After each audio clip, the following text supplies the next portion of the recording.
आप कहाँ से हो, आप सर्च लाइट का इस्तेमाल करते हैं।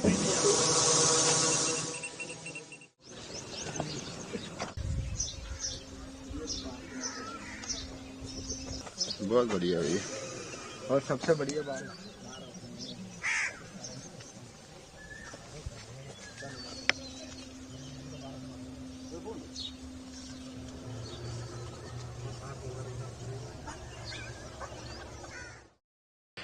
So it was on the 10th of May morning around 5:30 that when the Pakistan could not gain dividends in the hilly sector, they opened their fire towards our plain sector, which is our region. Around 5:30, their mortars they aimed towards our forward posts, and their artillery towards our civilian areas were targeted. And thereafter, I must tell you that their fire was not precise. Their fire was uncoordinated. It was in disarray that they were firing on. Like it is said that they were clutching as their straws, and you cannot make a silk purse out of sow's ear.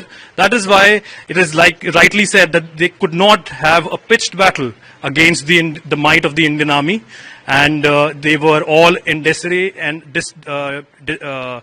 in desperation that they were firing onto us. Their rounds fell blind, and our reply to them was clinical, swift, surgical, pinpoint precision onto their post.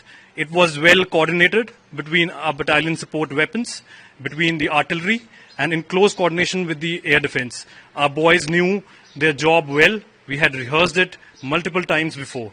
And what kind of damage did we incur on them? As far as the damage is concerned, I would put it across in one line that if you would have seen that moment, it was thunder in the sky on their heads. It was not raining the water, but it was raining our bullets, our mortars, and the rounds of our artillery. And did they reply after this your retaliation? Correctly so. Like the leopard does not change its spots. True to their nature, the Pakistan Army, after the media in the evening of 10th of May, a ceasefire was declared between both the nations.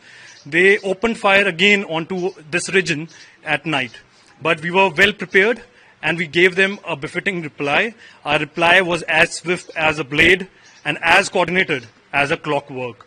My men were all ready, and they stood, when the moment came, they stood like a wall, unyielding, deadly, and precise. And when, as rightly said, that when the going gets tough, the tough gets going. And there was we have come to know that a lot of their posts have gone down, and there is a huge damage they have incurred. Yes, correctly so. And also that we have seen thereafter the culmination of Op Sindoor, that we have seen they are building their defenses again. And also subsequent days we had seen them evacuating in a large number of vehicles that came towards their posts.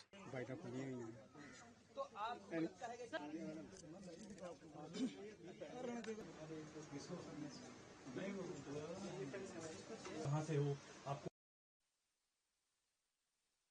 Light का इस्तेमाल करते हैं और कोई भी infiltration को रोक देते हैं।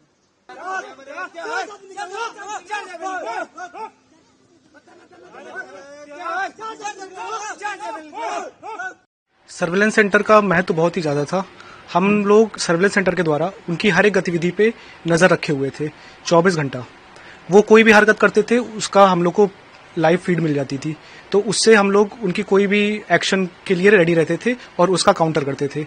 सर्वेलेंस सेंटर में जैसे आप देख सकते हैं कि लाइव पाकिस्तान के जो पोस्ट हैं वो विजिबल है। यहाँ पे हम लोग ने यहाँ पे उनके ऊपर बॉम्ब गिराया था। यहाँ पे आप देख सकते हैं कि उन्होंने अभी कैमोनेट लगा रखा है, और ये एक पाकिस्तान की पोस्ट आप देख सकते हैं। तो अगर पाकिस्तान की कोई भी पोस्ट हम लोग को विजिबल है तो वहाँ पे कोई भी हरकत होती, जैसे टेररिस्ट आते या उनका लॉन्च पैड होता, तो हम लोग को उसकी इन्फॉर्मेशन पहले ही हो जाती थी।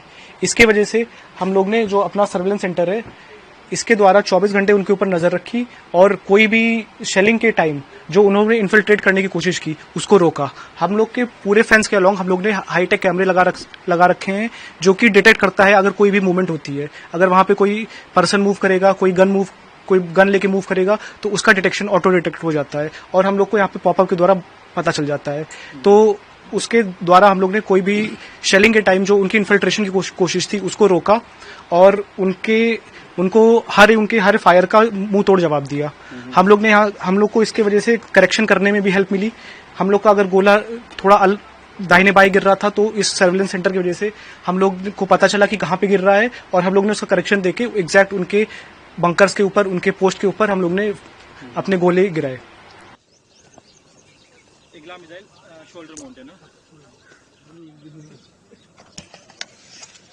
नहीं, बात यह है ना कि ऐसे एरियाज में आना है।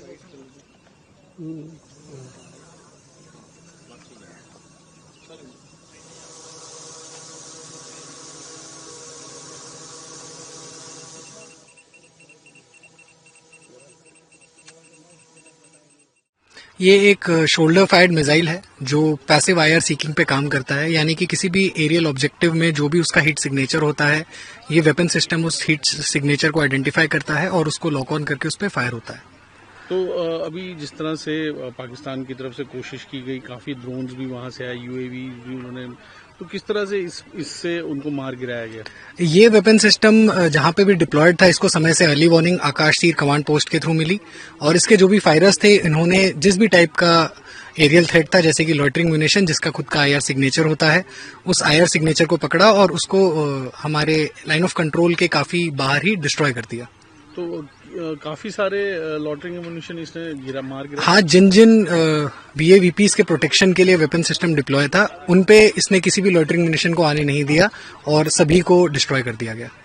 तो काफी ज्यादा सक्सेस रेट है इसका सक्सेस रेट बहुत ही ज्यादा है। हेप्टर्स और फाइटर्स के अगेंस्ट आप बोल सकते हैं 75% से ज्यादा इसका किल रेशियो है। तो ये काफी सक्सेसफुल और पोटेंट वेपन है। और अभी जो ये लॉटरिंग म्यूनिशन था उसके खिलाफ किस तरह कारगर रहा है? ये जो भी लॉटरिंग म्यूनिशंस थे वो किसी भी टारगेट को एक्वायर करने के लिए उसके लगभग 2 से 2.5 किलोमीटर की रेंज में पहुंच के उसका सर्वे करके उसको लॉक ऑन करते हैं और इतनी रेंज इस सिस्टम के लिए काफी है कि वो उस लॉटरिंग म्यूनिशन को लॉक ऑन करे और उस पर फायर करके उसको डिस्ट्रॉय करे।